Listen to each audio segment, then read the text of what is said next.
4 రోజుల క్రితం గద్దర్ గారి జన్మదినాన్ని పురస్కరించుకుని ఆ రోజు మన ముఖ్యమంత్రి గారు అలాగే ఉప ముఖ్యమంత్రి గారు అందరూ వచ్చారు, మేము కూడా వెళ్ళాం. ఆ రోజు నంది బహుమతులకు బదులు గద్దర్ గారి పేరుతో బహుమతులు ఇవ్వబడతాయని చెప్పి రాష్ట్ర ప్రభుత్వం తరఫున ముఖ్యమంత్రి గారు ప్రకటన చేశారు. నా దృష్టిలో ఆ రోజు మన తెలంగాణకు నిజమైనటువంటి 10 ఏళ్ల అనుభవం వేరు, కొత్తగా తెలంగాణ వచ్చింది అనే భావన ఆ రోజు కలిగిందని నేను మీకు తెలియజేస్తూ ప్రభుత్వాన్ని మనస్ఫూర్తిగా అభినందిస్తున్నాను.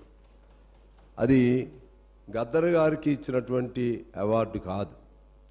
ఈ తెలంగాణలో ప్రతి పేదవాడికి, ప్రతి కష్టజీవికి, ప్రతి డప్పు కొట్టేవాడికి, ప్రతి గొంగళి కప్పుకునేవాడికి, ప్రతి పాటకి, ప్రతి కష్టజీవికి, ప్రతి విప్లవకారుడికి, ప్రతి పోరాట యోధుడికి, ప్రతి ఉద్యమకారుడికి, ఆఖరకు ప్రతి కమ్యూనిస్టుకు ఆ ఘనత, ఆ నివాళి అందినట్లుగా మేము భావిస్తూ ఉన్నాం. అదేవిధంగా మన జయ జయ హే తెలంగాణ జనని జయకేతనం అందశ్రీ గారు, ఆయన ఏం చదువుకోలేదు, కానీ ఒక పేదవాడి కుటుంబంలో పుట్టాడు. అంటే భావం ఉంటే, మట్టిపైన ప్రేమ ఉంటే, మనిషిపైన ప్రేమ ఉంటే, చెమటపైన ప్రేమ ఉంటే ఆయన ఒక కవి కాదు మహాకవి అవుతాడు అనేది అందశ్రీ ద్వారా రుజువు అయ్యింది. ఆయనే అన్నాడు, మాయమైపోతున్నాడమ్మా మనిషి అన్నవాడు, మచ్చుకైనా లేడు మానవత్వం ఉన్నవాడు. ఎంత గొప్ప తాత్వికత అందులో ఉంది.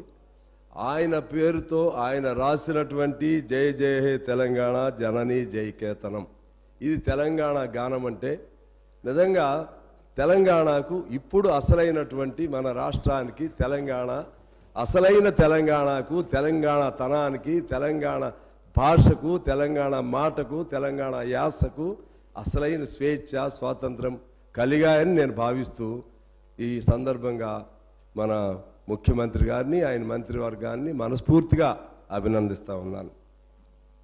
అలాగే మన మిత్రులు ఇందా మాట్లాడుతూ మార్పు అంటే ప్రజల జీవితాలలో మార్పు రావాలని చెప్పారు. ప్రజల జీవితాలంటే నాకు అర్థం కానిది ఏంటంటే, స్వేచ్ఛ లేనిదే ప్రజల జీవితాల్లో మార్పు ఉండదు. స్వేచ్ఛ ఉండాలి, స్వాతంత్రం ఉండాలి, మాట్లాడే హక్కు ఉండాలి. నువ్వు అన్నం తినబోయినా పర్లేదు, కానీ దానికంటే మించి నీ ఆత్మ గౌరవానికి గౌరవం కలగాలి. ఆ మార్పు ఇవాళ వచ్చింది.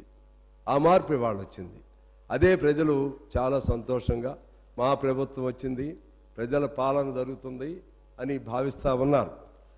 ఈ క్రమంలోనే గవర్నర్ ప్రసంగంలో అనేక అంశాలు ప్రస్తావన చేశారు. అందులో 6 గ్యారంటీలకు సంబంధించి మొత్తం మీద 13 కాంపోనెంట్లు ఉన్నప్పుడు కూడా 4టి ఇమీడియట్గా చెప్పడం జరిగింది. ఇప్పుడు ప్రతి మహిళ చేతిలో కూడా డబ్బులు కనపడుతున్నాయి. అదేవిధంగా మన రాష్ట్రం ద్రవ్యోల్బణంలో 10వ స్థానంలోకి వచ్చింది. ఇప్పుడు అంటే ద్రవ్యోల్బణం తగ్గటానికి కూడా ఇది పరోక్షంగా ఈ స్కీమ్స్ ఉపయోగపడతాయని చెప్పి నేను భావిస్తూ ఉన్నాను. ఇదే సందర్భంగా ఇక్కడ కొత్త పంచాయతీ తీసుకొస్తున్నారు మా మిత్రులు కొంతమంది. ఆటో వారికి, మహిళలకు ఏదో పేచీ ఉన్నట్లుగా, పంచాయతీ ఉన్నట్లుగా, ఆటోలకి ఉచితంగా మహిళల ప్రయాణానికి ఘర్షణ ఉన్నట్లుగా. ఆ మహిళలు ఎవరు? వాళ్ళు మన మహిళలే. ప్రతి ఆటో నడిపే అతనికి తల్లి ఉంటుంది, అక్క ఉంటుంది, చెల్లి ఉంటుంది.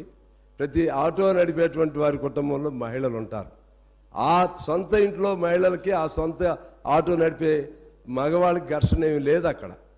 ప్రాబ్లం ఏంటంటే ఆటో వాళ్ళ మీద కొత్త ప్రేమలు ఎలా పుట్టుకొస్తున్నాయి చాలామందికి. నేను రియల్గా ఆటో వాళ్ళ తరపున మాట్లాడే హక్కు ఇక్కడున్న అందరికంటే నేనేం చిన్నపుచ్చట్లేదు, అందరికంటే హక్కు నాకే ఉంది. ఆటో సంఘానికి, ఏఐటీసీ సంఘానికి నేను రాష్ట్ర అధ్యక్షుడిగా, గౌరవ అధ్యక్షుడిగా ఉన్నా. నాకు 30 ఏళ్ల వయసులోనే వాళ్ళ కోసం కాల్పులు జరిగినాయి, జైలుకి వెళ్ళాను. వాళ్ళ జీవితాల్లో ఇప్పటివరకు మార్పు రాలేదు. వాళ్ళ కోసం నేను పోరాటాలు అనేకం చేశా. నేను జైలుకి వెళ్ళాను, నా మీద పెద్ద పెద్ద కేసులు పెట్టారు, వాళ్ళ జీవితాల్లో మార్పులు రాలా. ఇప్పుడు ఒక సందర్భం వచ్చింది కాబట్టి దాన్ని అడ్డం పెట్టి పరస్పర ఘర్షణ రేకెత్తించడం న్యాయం కాదు. ఆ ఆటో వాళ్ళ సమస్యలు పరిష్కారం చేయడానికి ఏం చేయాలో సూచన చేయండి. అదే పద్ధతిలో ప్రభుత్వాన్ని కూడా నేను కోరుతున్నాను. వాళ్ళలో కొంత ఆదుర్ద వచ్చింది, దానికి సంబంధించి ఆటో అన్ని వర్గాలను పిలవండి. నాకు తెలిసి గ్రామాల్లో కంటే పట్టణాల్లోనే ఆటోలు వాళ్ళకి కొద్దిగా ఇబ్బంది ఉంటుంది. గ్రామాల్లో ఎట్లయినా బస్ స్టాండ్కి ఆటో వాళ్ళు తీసుకురావాల్సిందే మహిళల్ని. అక్కడి నుంచి బస్సులు ఉంటాయి.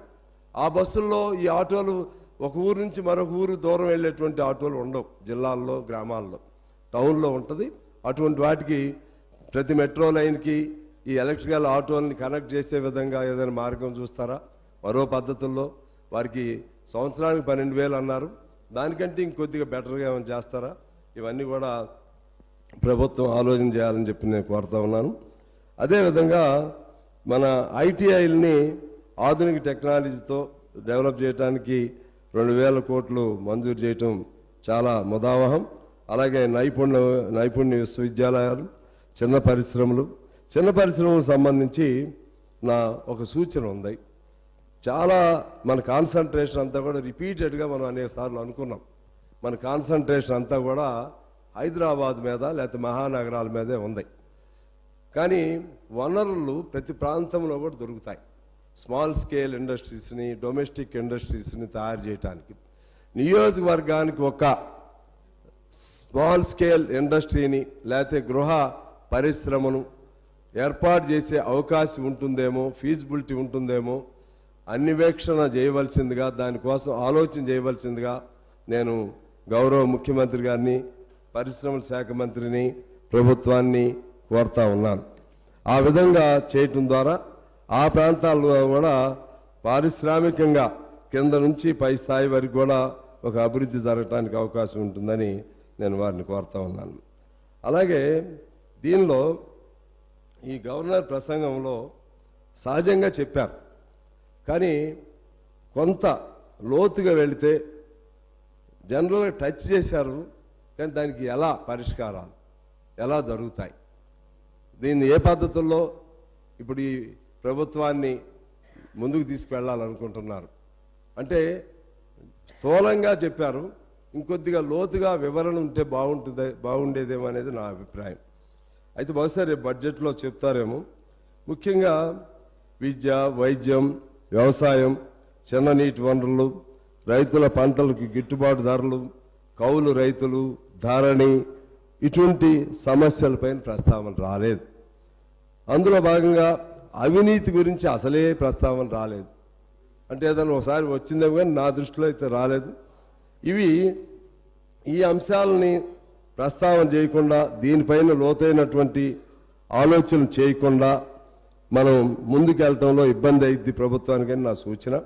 అదేవిధంగా హామీలు ఇచ్చారు, దీని అమలు పైన దీనికి సంబంధించిన నిధుల్ని, ఎందువల్లంటే నాకైతే విశ్వాసం ఉంది. మనిషిని గత పర్యాయం కూడా చెప్పాను, మనిషిలో పట్టుదల ఉంటే, కృషి ఉంటే ఏదైనా సాధించవచ్చు.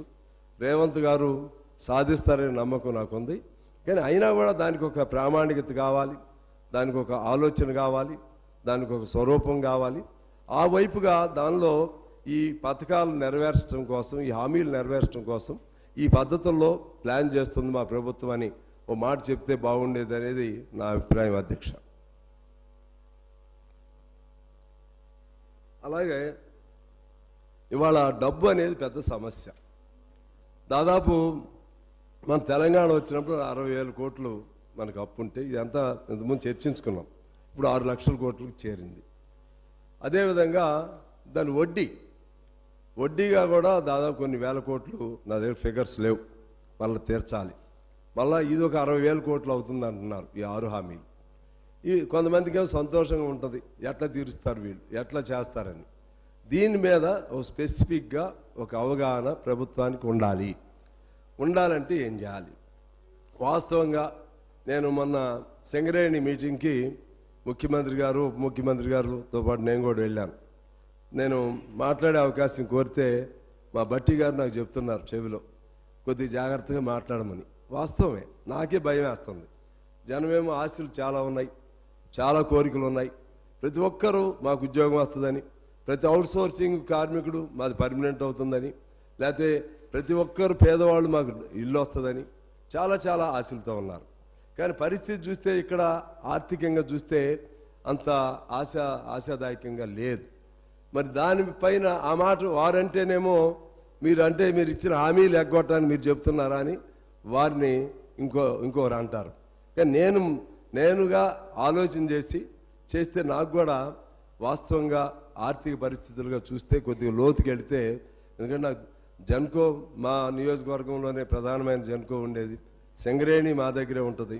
అక్కడ పరిస్థితులు చూస్తే దాదాపు మన జన్కో మొత్తం కూడా కాంగ్రెస్ పార్టీకి మాకే ఓట్లు వేశారు. వాళ్ళు చాలా ఇబ్బందులు ఉన్నాయి. సింగరేణిలో ప్రధానంగా మాకే ఓట్లు వేశారు. చాలా ఇబ్బందులు ఉన్నాయి. అన్నిటి పరిష్కారం లభిస్తాయని లోపలికి వెళ్ళి చూస్తే డబ్బులు లేవు.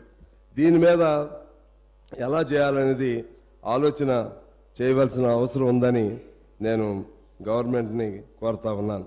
అదేవిధంగా ఇందులో భాగంగానే మీకు చెప్పాలంటే ఇప్పుడు స్కాలర్షిప్లు ఉన్నాయి.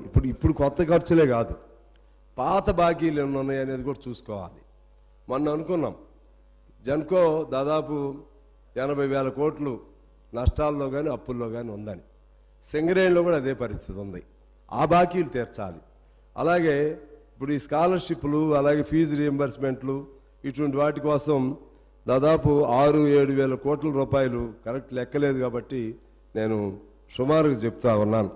అదేవిధంగా సర్పంచులు మొన్నే పదవీ కాలం అయిపోయింది.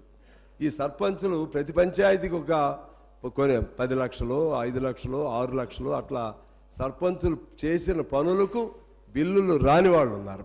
వాళ్ళు చాలామంది, ఎక్కువ మంది అని అన్నగాని కొద్దిమంది ఆత్మహత్యలు కూడా చేసుకున్నటువంటి పరిస్థితులు మనం చూసాం. అవి అన్నీ కలిపితే 7-8 వేల కోట్లు వాళ్ళ బిల్లులు కట్టాల్సి ఉంటుంది. కాంట్రాక్టర్లకి కూడా ఎన్నో సంవత్సరాల క్రితం పనిచేసిన కాంట్రాక్టర్లు కూడా బిల్లులు రానటువంటి వాళ్ళు ఉన్నారు. చిన్న కాంట్రాక్టర్లు ఆత్మహత్యలు చేసుకునే వాళ్ళు కూడా ఉన్నారు. ఆఖరికి ఆ బిల్లులను తీసుకోవడానికి కూడా తిరిగి పర్సంటేజ్లు ఇచ్చే పరిస్థితి ఇవాళ ఉందంటే ఎంత దురదృష్టకరమైన స్థితిలో మనం ఉన్నామో ఆలోచన చేయవలసినటువంటి అవసరం ఉంది. మరి వీటన్నిటిని ఆఖరికి భవన నిర్మాణ సంక్షేమ నిధి ఉంటుంది, ఆ డబ్బులు కూడా అందులోనే ఉన్నాయి. అదే పద్ధతుల్లో జీపీఎఫ్ పేరుతో ఉద్యోగస్తులు దాచుకున్న డబ్బులు చాలా ఉన్నాయి అధ్యక్ష. ఆ డబ్బులు పోలీసులు కానీ టీచర్స్ కానీ ఆ డబ్బులు కూడా ఈ ప్రభుత్వమే వాడుకుంటూ ఉంది. వాళ్ళ కష్టంతో వాళ్ళు దాచుకున్న డబ్బులు కూడా ప్రభుత్వమే వాడుకుంటుంది. అది అలాగే రిటైర్ అయిన తర్వాత ఎల్ఐసి పేరుతో డబ్బులు రావాలి. 2 ఏళ్ళైనా రావట్లేదు. ఒక్కోడికి 2 లక్షలు 3 లక్షలు అంటే అదేమో వాళ్ళ దాచుకున్న డబ్బులు. రిటైర్ అయినటువంటి డబ్బులు ఇంకా ఎక్కువ మోతాదులో డబ్బులు రావాల్సిన అవసరాలు ఉన్నాయి, అవి రావట్లేదు. మరి ఇవన్నీ కలిపితే అటు పాత అప్పులు, తర్వాత మరలా వడ్డీలు, తర్వాత ఇప్పుడు హామీలు, మరలా ఇప్పుడు రావాల్సినటువంటి బకాయిలు, ఇవన్నీ కలిపితే ఎలా చేస్తారనేది నాకు కూడా భయంగానే ఉంది. ఎందుకంటే మేము మిత్ర పార్టీగా ఉన్నాము. అయినా సరే దీన్ని అధిగమించడం కోసం ఏమి చేయాలనేది మరింత లోతుగా ప్రభుత్వం ఆలోచన చేయాలని చెప్పి నేను కోరుతా ఉన్నాను అధ్యక్ష. అలాగే మానవ అభివృద్ధి అనేది ప్రధానంగా 3 అంశాలపైన ఆధారపడి ఉంటుంది. ఒకటి విద్య, వైద్యం, సామాజిక అభివృద్ధి, వీటి మీద ఆరోగ్యం. అయితే మన దగ్గర విద్యారంగానికి తీసుకుంటే అన్ని సంపదల కన్నా విద్యా సంపద శాశ్వతం. మనిషి తుదికంటూ మనిషితో కలిసి ఉండేది విద్య. ఆస్తులు వస్తూ ఉంటాయి, పోతూ ఉంటాయి. కానీ ఆ విద్యారంగానికి సంబంధించి మనం ఏ స్థానంలో ఉన్నాం?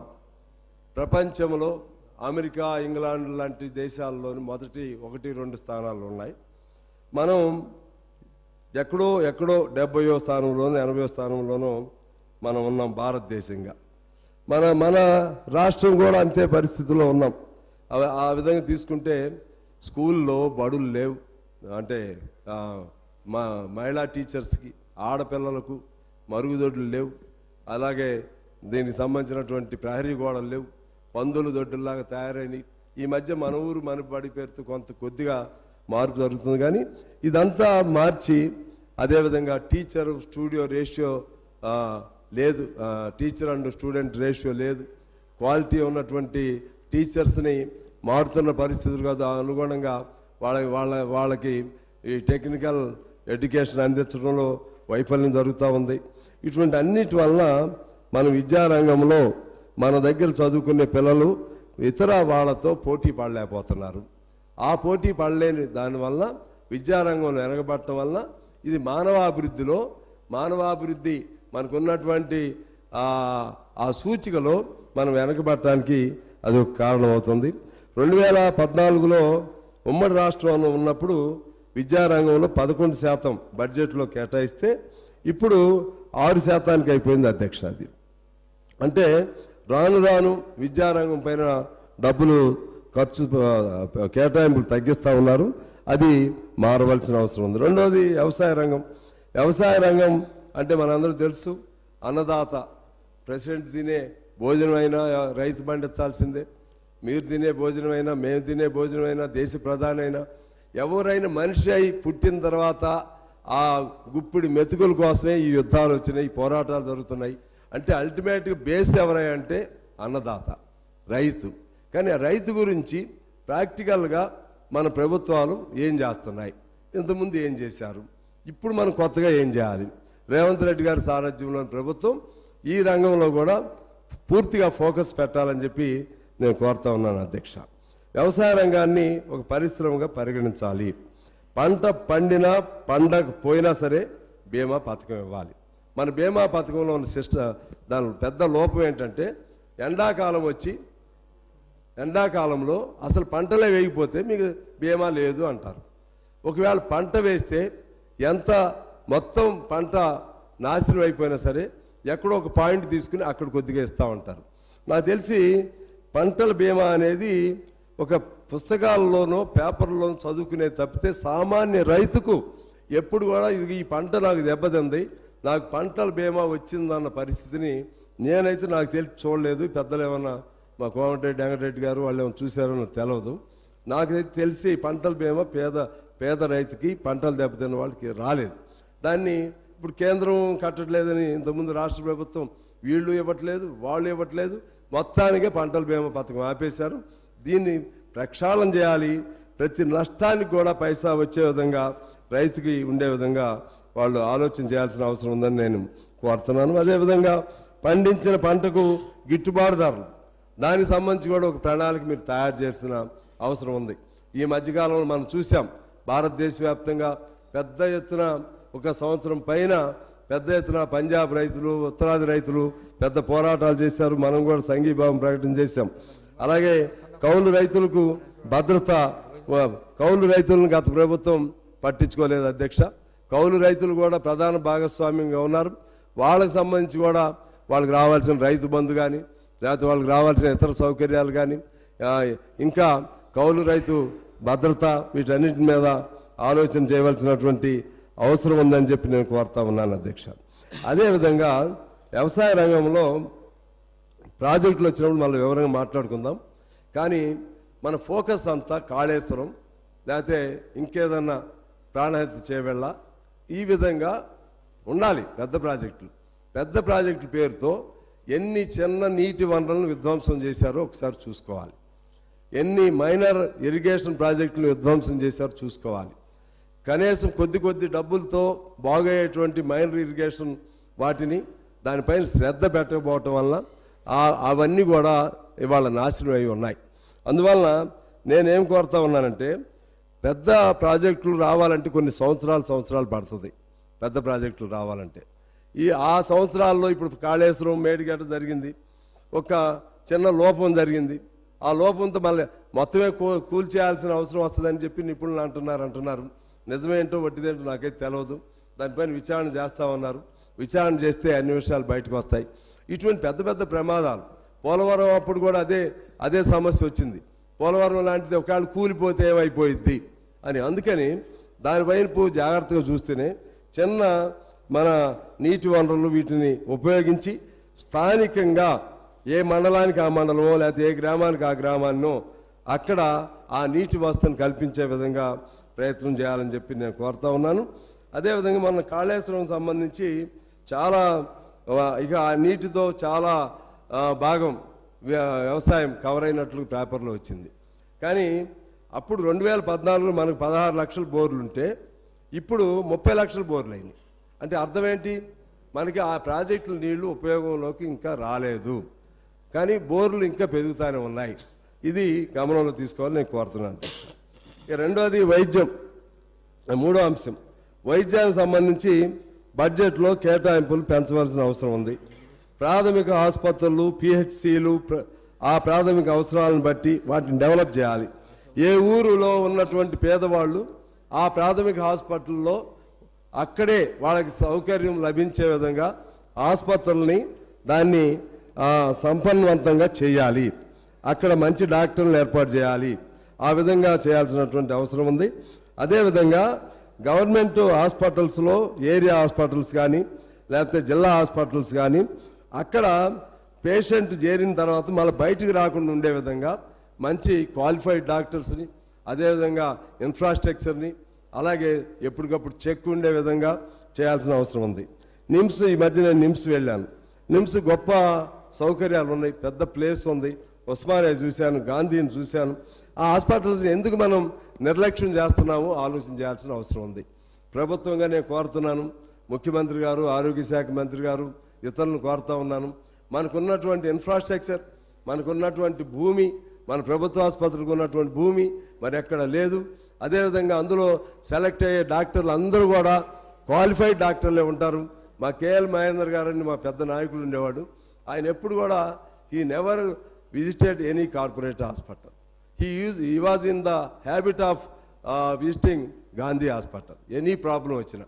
ఆ విధంగా మీరు ఆ హాస్పిటల్స్ని డెవలప్ చేయాలని చెప్పి నేను కోరుతా ఉన్నాను. అలాగే వైద్యానికి సంబంధించి ఒక గొప్ప మన ప్రభుత్వం ఒక మంచి నిర్ణయం చేసింది.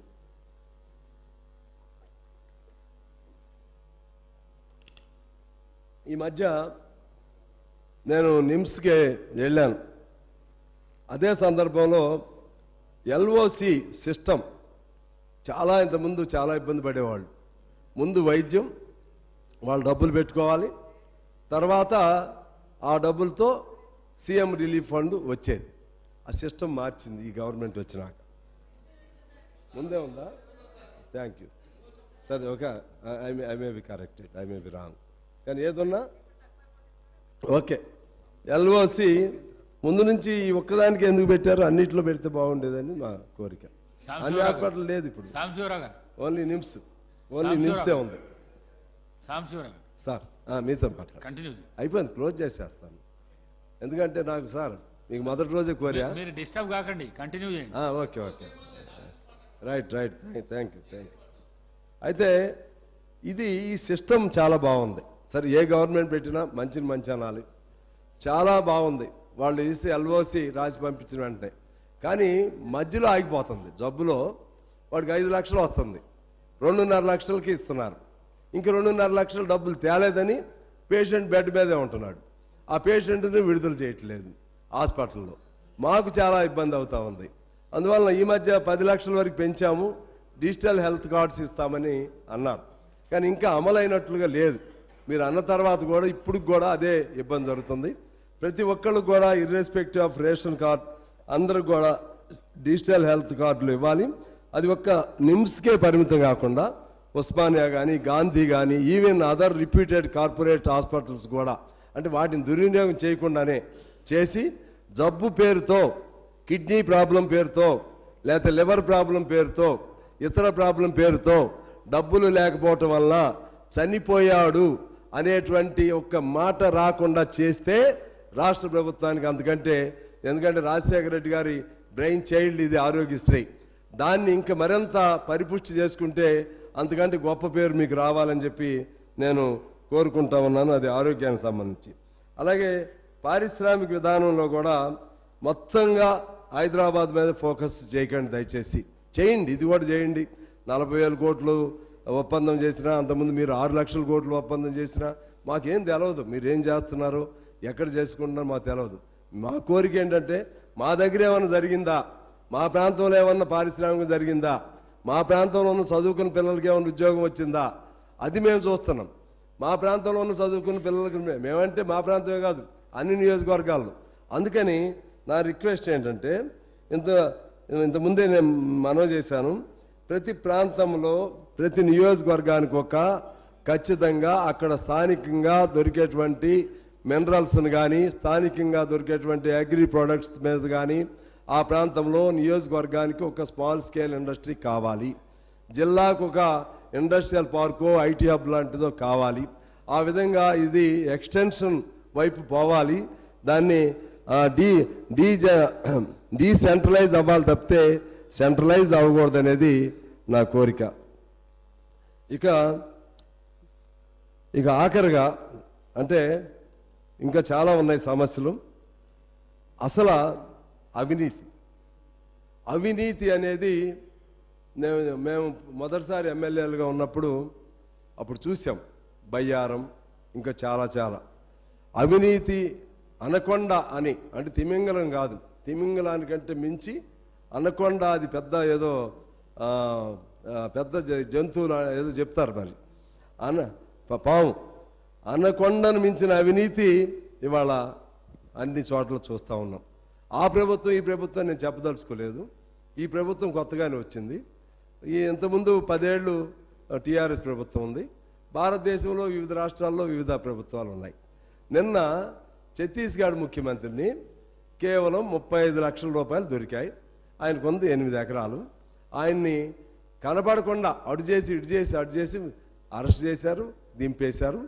రేపో ఎల్లుండో ఢిల్లీ ముఖ్యమంత్రి అవుతాడు, అందరూ అవుతారు. కానీ మన దగ్గర పేర్లు చెప్పొచ్చు లేదు, నాకు తెలియదు.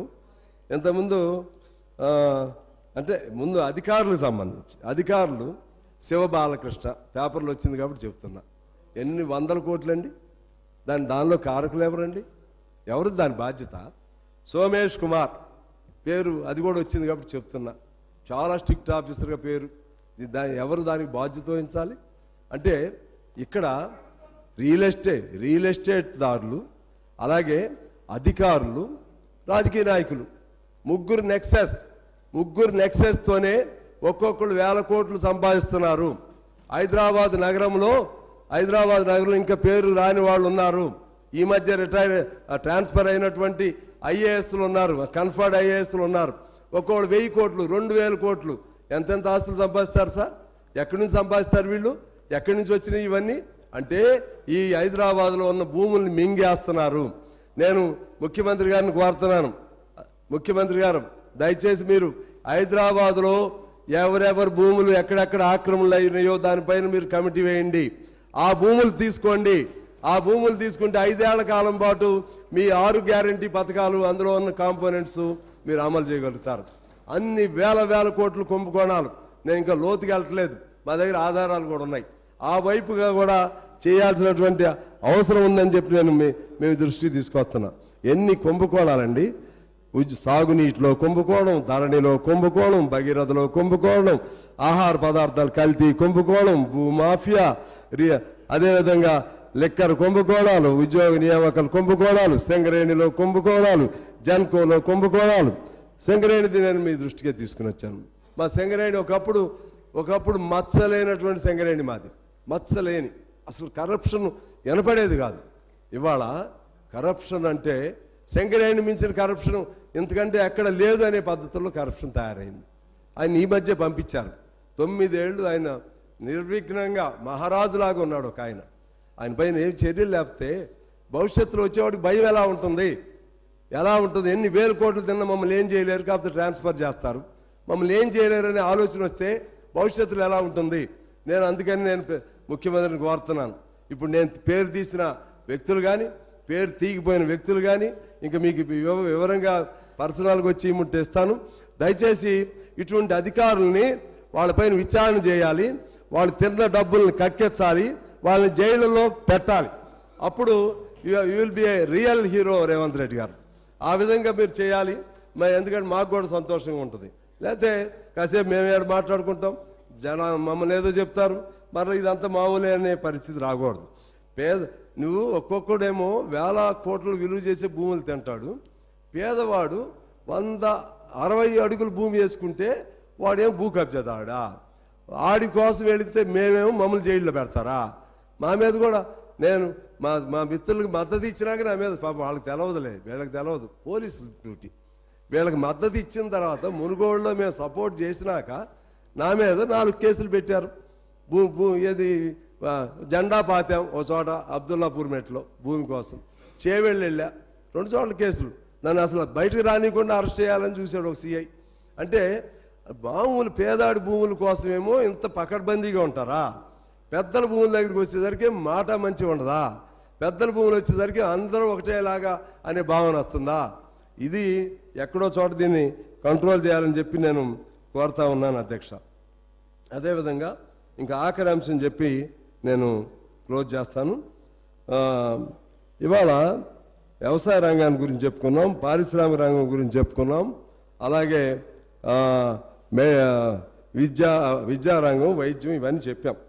కానీ ఈ రంగాలు కాని వాళ్ళు కొన్ని కోట్ల మంది అవుట్ సోర్సింగ్ పేరుతో లేకపోతే కాంట్రాక్ట్ కార్మికుల పేరుతో ఉన్నారు.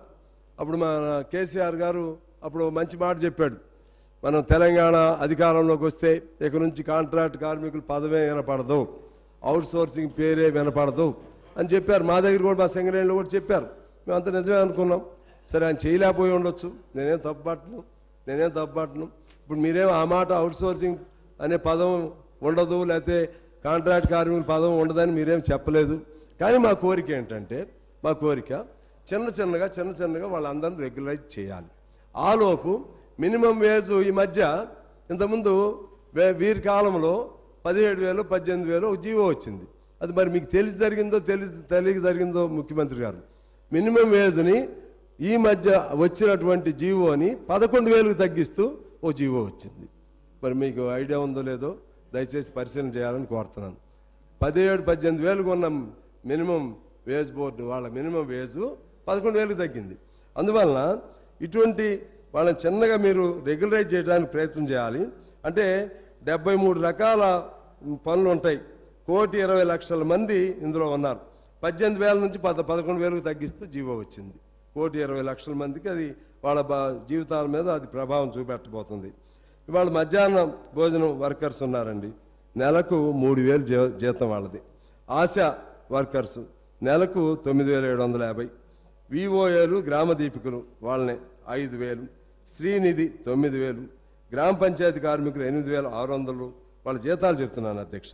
మున్సిపల్ కార్మికులు 10,000 నుంచి 20,000. అంగన్వాడీ 17,000. అదేవిధంగా వాళ్ళకి మినిమం 18,000 ఇస్తామని మన మేనిఫెస్టోలో కూడా పెట్టాము. అలాగే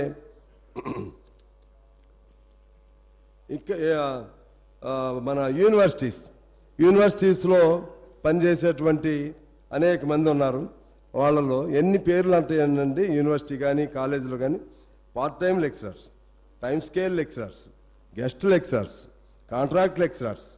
అసలు ఇన్ని పేర్లు ఏంటి? వాళ్ళందరూ చదివింది ఒకటే, వాళ్ళందరూ వెళ్ళేది ఒకే క్లాస్కి వెళ్తారు. ఒకసారి ఏమో యూనివర్సిటీ ఉస్మానియా యూనివర్సిటీ ప్రొఫెసర్స్ నా దగ్గరికి వచ్చారు. ఒక మెయిన్ ప్రొఫెసర్ వెళ్తాడు, ఆయన వెళ్ళిన తర్వాత నెక్స్ట్ క్లాస్కి పార్ట్ టైం లెక్చరర్ పేరుతో వెళ్తాడు.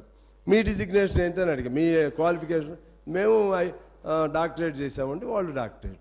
మీకు ఎంత ఇస్తున్నారంటే గంటకు 700, వీళ్ళకి 700 గంటకి. వాళ్ళదేమో 3 లక్షలు 2.5 లక్షలు.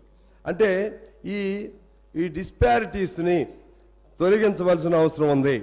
అన్ని ఎడ్యుకేషన్ రంగాల్లో కూడా వివిధ పేర్లలో గెస్ట్ లెక్చరర్స్, కాంట్రాక్ట్ లెక్చరర్స్ ఇటువంటి అనేక పేర్లతో ఉన్నదాన్ని ఒక క్రమ పద్ధతుల్లో తీసుకుని వచ్చి అందరికి ఒకే జీతం కాకుండా ఒక పద్ధతుల్లో వాళ్ళని చేయాల్సినటువంటి అవసరం ఉందని నేను ప్రభుత్వాన్ని కోరుతా ఉన్నాను.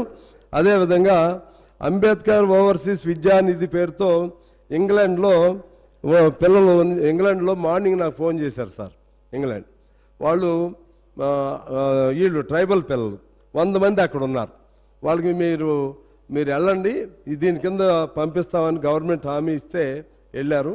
ఇంతవరకు ఇంటర్వ్యూలు జరగట్లేదు.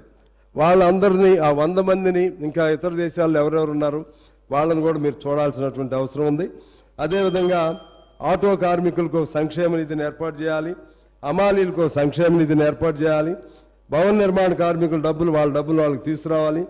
అలాగే building regularisation scheme, land regulation scheme అవి పక్కాగా అమలు చేస్తే మీకు ఒక 25 నుంచి 26 వేల రూపాయలు 26 వేల కోట్ల రూపాయలు ప్రభుత్వానికి ఇమీడియట్గా వచ్చేటువంటి అవకాశం ఉంది. అదేవిధంగా ఈఎస్ఐ హాస్పిటల్కి సంబంధించి డైరెక్టర్గా డాక్టర్ లేడు. దాదాపు 70 లక్షల మందికి ఆడ ట్రీట్మెంట్ జరుగుతుంటే డాక్టర్ లేడు. డాక్టర్ని డైరెక్టర్గా నియామకం చేయాలనే కోరిక వాళ్ళది. తెలంగాణ టూరిజంలో పనిచేస్తున్న వాళ్ళు 26 ఏళ్ల నుంచి పనిచేస్తున్న చాలామంది చేశారు, ఇంకా 170 మందిని చేయాలి.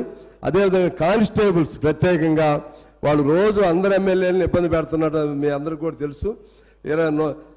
జీవో నెంబర్ 46 హైదరాబాద్ సిటీకి ఒక రకంగాను మా రూరల్ ఏరియాస్కి మరొక రకంగా ఆ డిస్పారిటీ ఉంది, దాన్ని తొలగించాలి.